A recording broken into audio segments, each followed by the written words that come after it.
es un tema que tiene mucho por donde cortar, tiene mucha tela. Y a veces tú sabes, caemos en el fenómeno este del culto, ¿no? A algo o a alguien. Pero bueno, en este caso estamos hablando de culto a la personalidad y de culto a la persona. Son dos cosas ligeramente diferentes. Eh, y a veces nosotros mismos, pues cualquiera puede caer en esto, no es un, uno lo menciona así, culto a la personalidad, y uno se imagina mucha gente, ¿no? Adorando a un líder y esto. Sí, eso pasa también, por supuesto, pero eh, a veces nosotros mismos, sin darnos cuenta, pasamos de la simpatía hacia un personaje X, no voy a mencionar nombre, por supuesto, y esto se va incrementando, se va volviendo una cosa ya hasta que ya rompe la frontera entre lo que es la admiración y lo que es ya el culto a la personalidad. Podemos admirar a una persona por muchas virtudes, por muchos logros que tiene, por méritos, pero ojo y mucho cuidado porque la frontera es delgada y ya a la vez que empieza el caudillismo este, el culto este a la personalidad, es un problema, ¿no? Y nadie está exento de esto, ni de un sector, ni de lo que llaman izquierda, ni de lo que llaman derecha, ni nada. Nadie está exento de esto, a cualquiera puede pasar, porque los caudillos surgen de cualquier parte, de cualquier lado del espectro político, y bueno, pues, y hay caudillos de estos más positivos, caudillos más negativos, pero al final son los mismos, son caudillos. Es, el asunto es cómo identificar cuando se convierte en un culto, ¿no? Lo vemos. Por ejemplo, tenemos la foto que yo traje de este individuo, eh, que la verdad que le ronca. Nada más que miren la cara. Eh, y miren lo que este hombre tiene tatuado, ¿no? En el hombro bien grande y lo enseña con orgullo. Tiene a Fidel Castro nada menos tatuado en el hombro. Imagino que se lo habrá desprendido el hombro de pero bueno.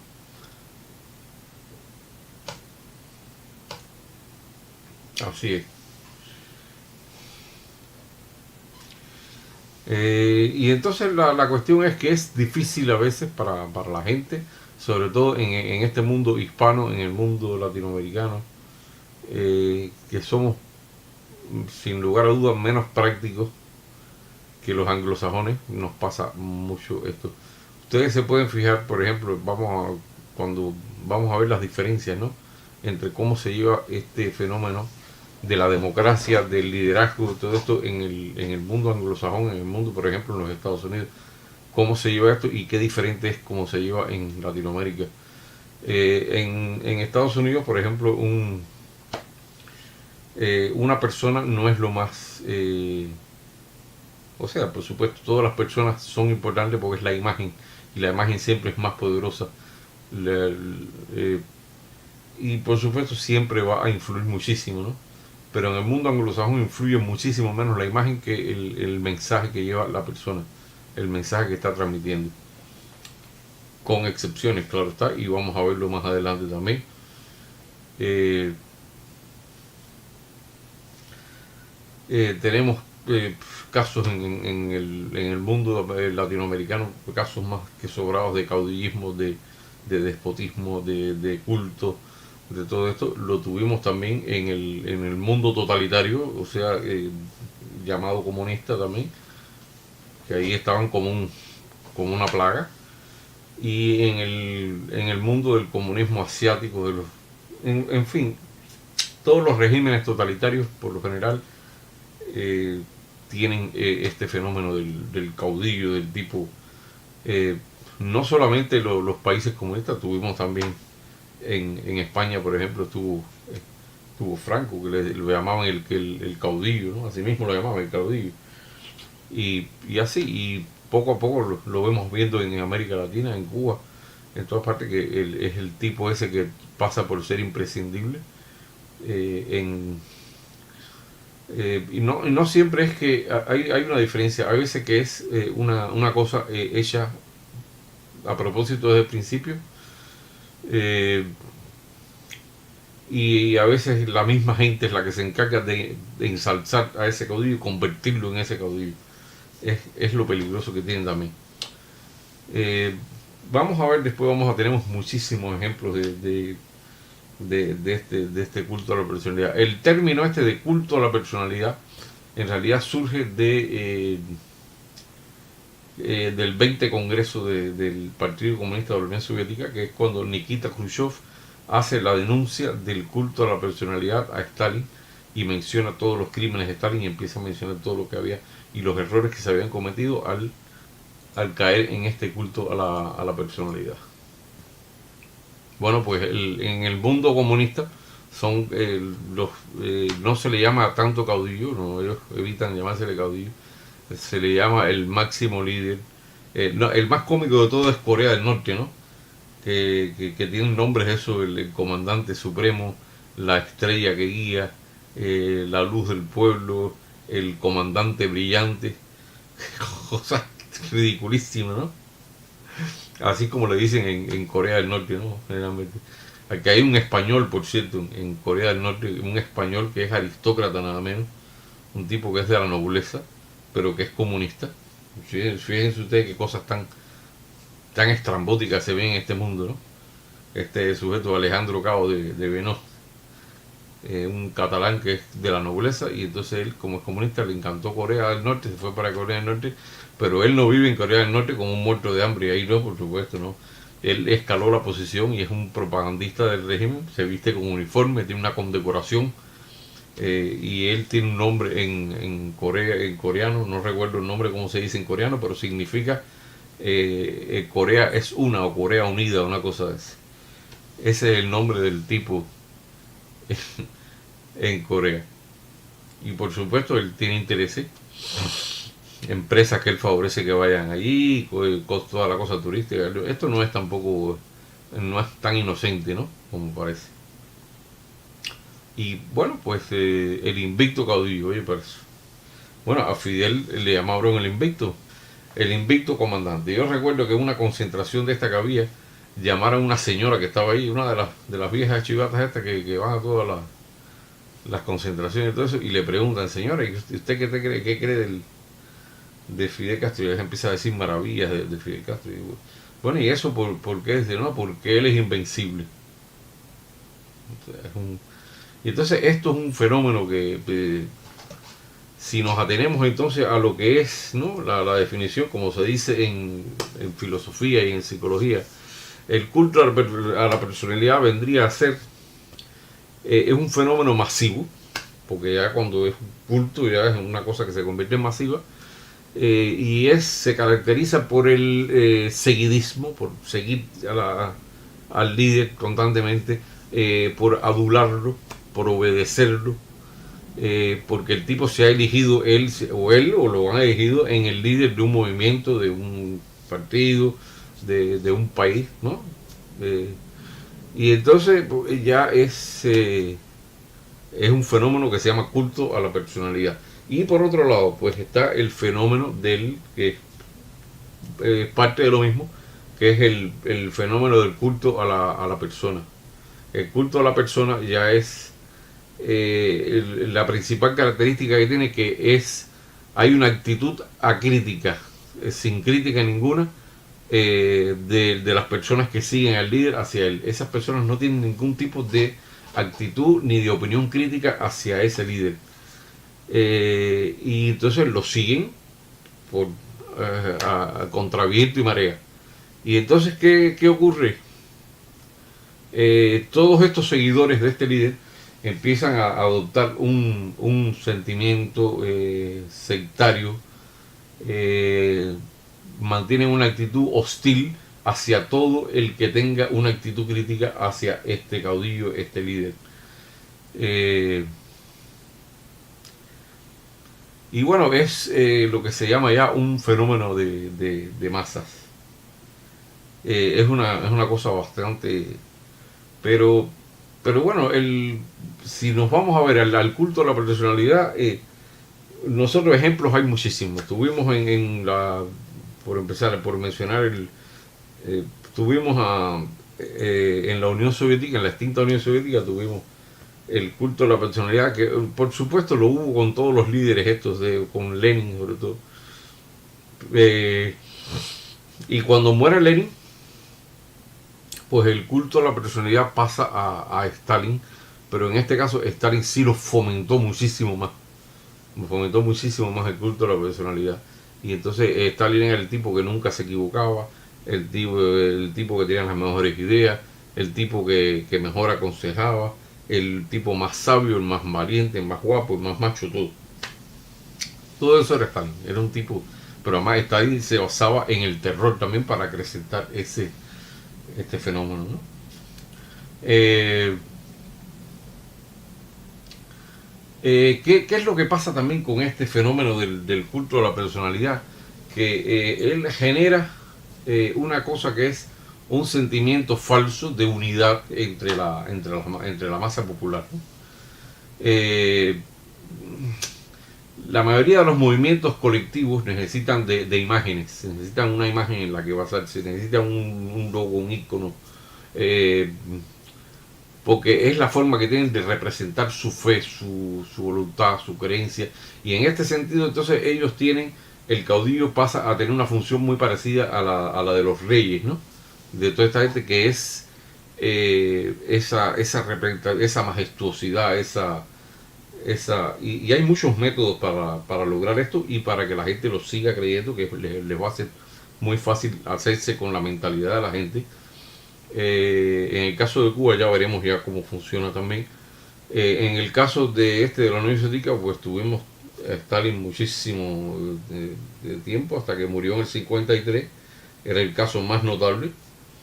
Pero estaba el caso en Rumanía del señor Ceausescu y de su esposa. Y entonces Ceausescu, por ejemplo, era el primero en todo. Era el primer trabajador, el primer proletario, el primer todo. Y la mujer era la primera proletaria, la primera científica. Era todo. En este sentido era un matrimonio parecido a lo que hay en Nicaragua hoy con Daniel Ortega y la bruja esta de la mujer sale morir.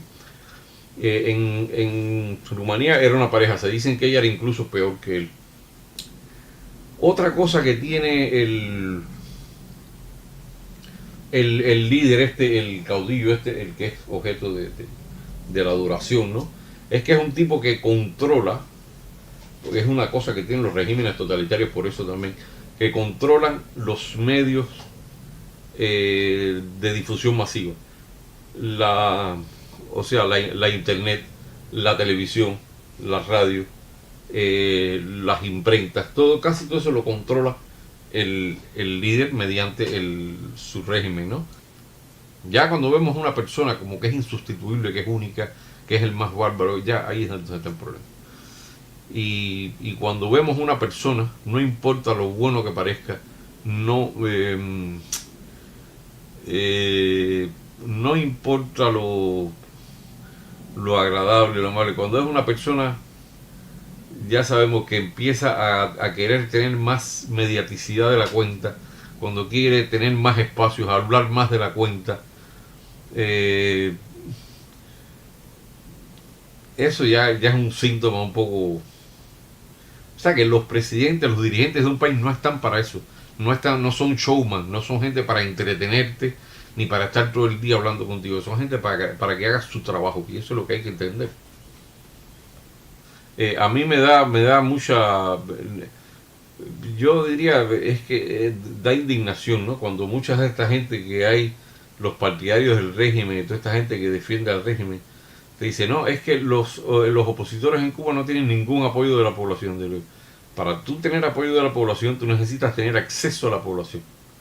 Pero si a ti no te dejan hablar con la gente, si a ti no te dejan casi salir de tu casa, si tú no tienes acceso a la radio, no tienes acceso a la televisión, no tienes acceso a ningún medio de comunicación, entonces ¿cómo rayos tú quieres que el pueblo conozca al opositor? Nada de eso.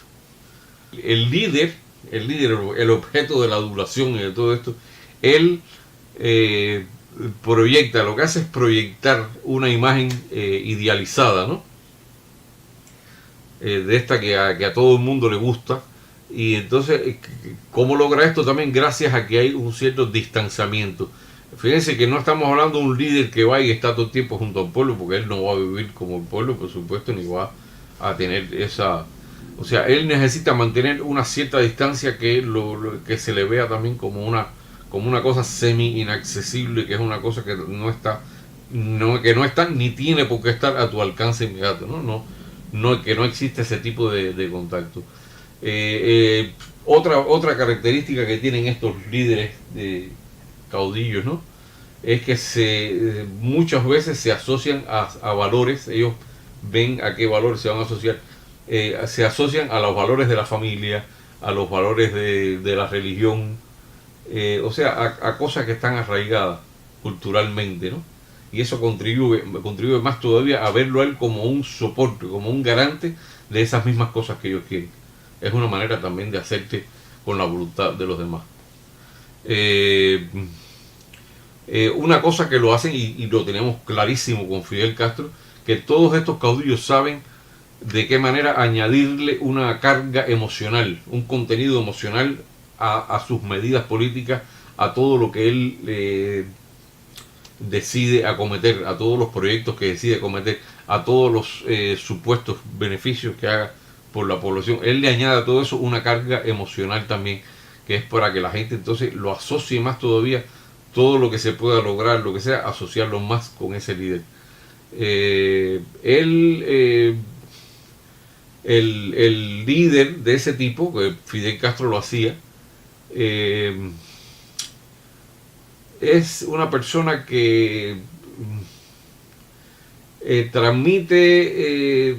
sí transmite estas emociones, porque ¿qué pasa?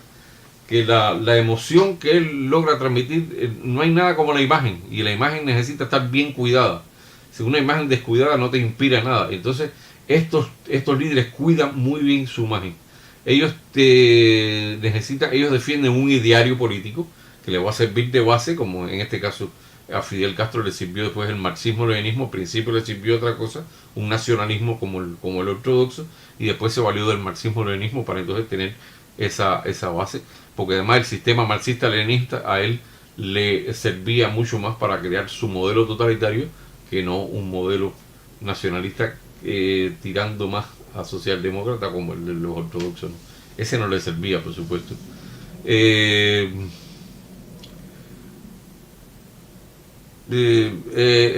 Otra cosa que se cuida mucho es de tener una buena imagen pública. Tiene que tener una imagen pública también. O sea, cualquier aspecto negativo es silenciado. Las fotografías se buscan las que mejor luzcan. Si tiene algún perfil que no se ve bien, pues ese se suprime. Eh,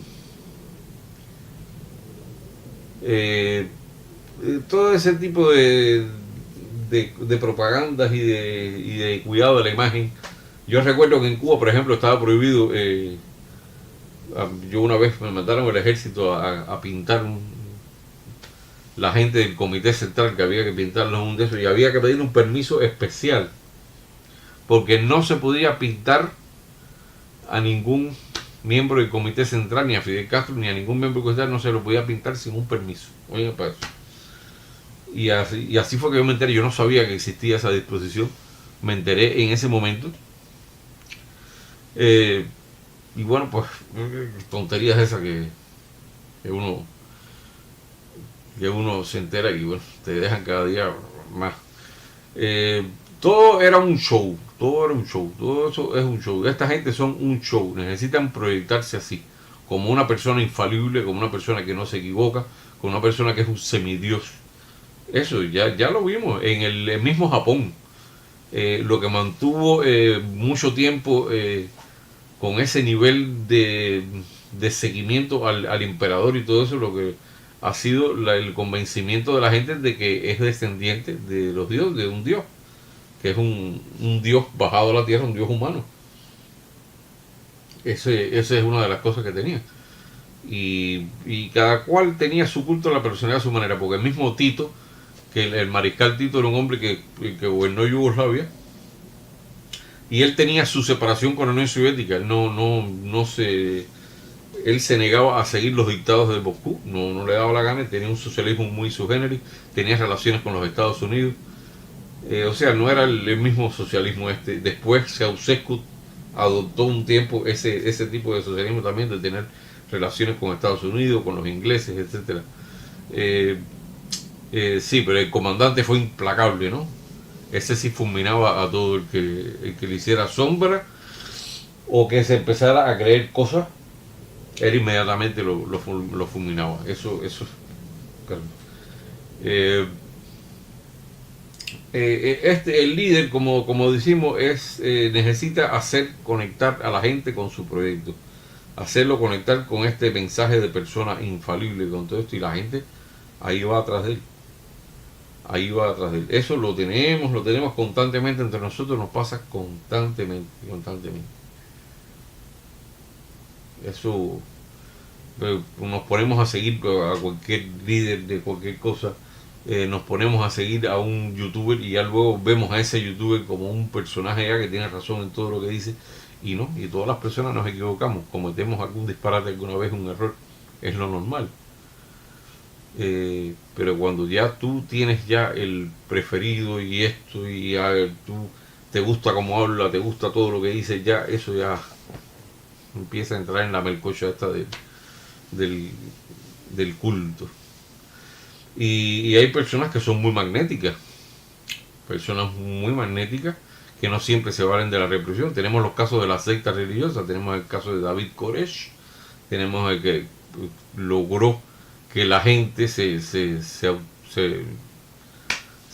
metiera en el fuego, que él se quemara vivo allí en Waco. Tenemos el caso de Jim Jones, que se logró llevar ciudadanos norteamericanos, se los llevó al medio de una selva en Guyana para construir ahí la ciudad ideal, el pueblo ideal, que no era nada del otro mundo, un lugar lleno de mosquitos, ¿no? Y pues cuando él se vio acorralado, pues le pidió a la gente que era el momento y que se envenenara todo el mundo, y todo el mundo se envenenó siguiendo lo que él decía, más de 800, casi 900 personas. Las fotos son escalofriantes de ver todas esas personas, niños incluyendo, muertos todos alrededor de las ollas aquellas, de las cazuelas aquellas de, de zumo de uva con cianuro. Una cosa tremenda. Eh, y por eso yo pienso que todo, no, pero hay cuidados de imagen. Todos los líderes que aspiran a tener ese tipo de liderazgo, pues van a cuidar su imagen, por cierto, se van a estar bien cuidados, bien. Hay otros más o menos.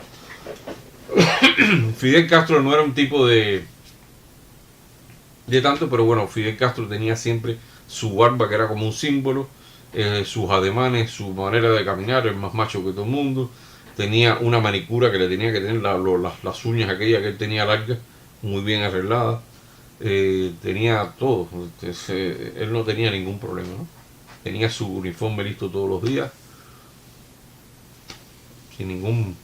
Eso es parte de la imagen, pero además en el caso de Fidel Castro se exacerbó esto también un poco, porque ya ustedes vieron como el caso de Ceausescu, él tenía a su mujer que compartía el protagonismo con él, eh, y en otros países estaba el caso de Honecker en Alemania del Este, que todo el mundo sabía quién era su esposa, todo el mundo, pero en el caso de Fidel Castro ni eso. En el caso de Argentina, que compartía el papel protagónico Evita con Perón, pero en el caso de Cuba, Fidel no compartía protagonismo con nadie, con nadie. Fidel Castro tenía el protagonismo absoluto, y el primero que se le hacía un poco de gracioso, que se le atravesaba, él se lo quitaba de encima. Se lo quitaba de encima enseguida. Fidel Castro también tenía todo esto está hecho a propósito, esto no es ninguna casualidad, ni esto es una cosa al azar, ni es que por un azar le cayó así, le salió así, no, todo esto está meditado y está calculado. Fidel Castro, él proyectaba una especie de imagen de semidios, o sea, era un tipo que no necesitaba familia, no necesitaba mujer, porque él estaba casado con el pueblo y con la revolución, era un hombre que no necesitaba ¿cómo se llama esto? Cuidados especiales, era un tipo que tenía razón en todo, nunca se equivocaba, en fin, todo lo que todos sabemos. y todo lo que se publicaba, todo lo que se filmaba, todo lo que se retrataba de Fidel Castro era perfecto, era todo. eh, Hay muchas anécdotas de Fidel Castro y de su supuesto amor de padre, ¿no? En realidad nunca lo llegó a demostrar. Yo creo que Fidel Castro era un personaje psicopático, no tenía ninguna afección particular. No, no sé qué decir, la verdad. Ahí sí que... Pero bueno, estuvo en todos los casos de todos estos países. Cada país socialista de esto tenía su culto a la personalidad. En Hungría tenían a Kadar, en Rumanía a Ceausescu, tenían en Bulgaria este otro a Givko y el otro que estaba antes. Eh, y así, todos eran, todos estos comunistas hicieron su pandilla enseguida y bueno, pues ya eso, sociedad cerrada con las comunicaciones controladas por el Estado, bueno, pues ya saben cómo es. Pero el caso de Fidel es realmente interesantísimo, interesantísimo, porque a él no le hace falta mujer, no le hace falta familia, le hace falta ser él. Era el tipo, el protagonista absoluto. Y él, lo que él decía, se hacía, como mismo se le metió a Rubiera una vez en el Instituto de Meteorología, a decirle, no, pero yo creo que el ciclón no va a hacer esto. Y Rubiera estaba callado, no sabía qué decirle, porque la gente le teme, y la gente no quiere contradecirlo. Eso es lo que ocurre. Eh, es, eh, es que te envuelven, como es una telaraña que te envuelve, que te deja. Lo otro que tiene el líder de este tipo, el caudillo este, es que él, además de añadirle la carga emocional a todo lo que él acomete, que Fidel Castro lo hacía de los años 60 y toda esa borrea que él tenía, los discursos de 7 y 8 horas, todo eso tenía. Entonces lo que hacía era darle un sentido a todos aquellos sacrificios colectivos que él pedía, eso había que darle un sentido. Y entonces él trataba de conectar emocionalmente con la gente todo el tiempo, claro, de una manera artificial, él no le importaba a la gente absolutamente nada. Y era por llegar al objetivo, había que hacer cualquier cosa. Y así, entonces, todo lo que fuera una disensión, todo lo que fuera una crítica, pasaba a ser visto automáticamente por los seguidores como una traición. O sea, yo soy el caudillo máximo, yo quiero hacer una revolución que les va a dar a ustedes esto y esto y esto. O sea, que mirándolo en teoría en un papel es muy bonito, es bueno, pero después no, eso, nada de eso existe. Y entonces todo el que se oponga a esas buenas ideas, a esas ideas maravillosas, a esa cosa idílica, entonces por lo tanto es una persona negativa, es mala, sinvergüenza, es traidor, todos los epítetos. Y entonces así como toda traición, toda revuelta, todo movimiento de protesta ante una administración que no funciona, como fue el caso del 11 de en Cuba, pues esos pasan a ser mercenarios, pasan a ser traidores. Todo eso porque es un tipo de gente con la que él no quiere hablar, nadie va a hablar. Y eh, eh, son tantas cosas y tantos métodos de los que se valen. Eh, yo creo que ya es hora de que nosotros aprendamos a intuir cuando se está gestando un caudillo de este tipo. Eh, y no esperar tan tarde. No esperar tan tarde. Argentina, que es un pueblo supuestamente que se precia de ser muy inteligente y más listo que nadie. Argentina, miren, tuvieron a un Perón y tuvieron a Evita, que con solo 33 años que tenía, dominó la situación política inmediatamente gracias culto, al culto a la personalidad. Y ella cuidaba mucho su imagen, todo perfectamente estaba cuidado al milímetro. Y entonces por eso es que la embalsamaron. La embalsamaron, a Evita Perón la embalsamaron, porque querían tenerla perfecta. Y Perón se gastó más de 100.000 pesos del Tesoro Público para embalsamar a su mujer.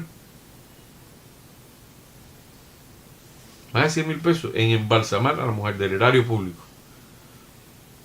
Y tuvieron que hacer venir un especialista español, eh, eh, doctor de apellido Ara, creo, que era uno de los grandes expertos mundiales en embalsamamiento.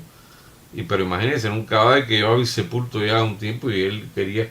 y empezó a aplicar soluciones con alcohol puro, y entonces en la momia de Evita incluso era muy particular porque no se le sacaron las vísceras, nada, se dejaron las vísceras adentro y le pusieron una película de un material nuevo, de nueva creación en la piel para sellar toda la piel. Son cosas que uno las oye y dice, bueno, ¿para qué hace falta tener un tipo embalsamado? Y para que todo el mundo vaya, "Oh", como tuvieron a Lenny, eso es, por Dios, eso es enfermizo. Yo flipo. La pregunta era que por qué los regímenes totalitarios usan el fenómeno este del culto a la personalidad. Y es que la figura del líder, o sea, la imagen de un líder, le da sentido a todo lo que ocurre. Y entonces entre la población civil también se infunde esta imagen porque permite controlar la disidencia también.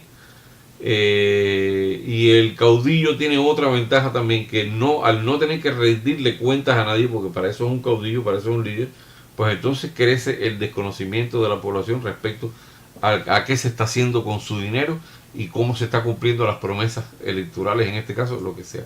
Empieza ese distanciamiento. Sí. Y entonces ese es un problema de querer tener siempre, considerar que siempre es indispensable un líder de carne y hueso, y eso es síntoma de poca madurez política. Y entonces, y en eso nos adelantan mucho los anglosajones. Ellos pueden, pues, poner la figura de Washington en una taza, en un no sé qué, en unos calzoncillos. Pueden poner unos dibujos animados donde hay uno que se parece a Washington pero que es un animal, no sé qué. Pueden hacer todo ese tipo de cosas, pero el respeto es hacia la Constitución y hacia la libertad, o sea, hacia las ideas. No es esa cosa estrictamente de la persona, porque eso es donde empiezan los problemas. Teníamos el ejemplo de Chávez también. Tenía que tener un programa dominical de eso para hablar con la gente. Todo eso es lo mismo. Ahora AMLO tiene uno también. Todo este tipo de gente quieren conectar con el pueblo, pero sirviéndose de unos medios de comunicación que están totalmente en su poder. Así cualquiera gana la pelea ideológica.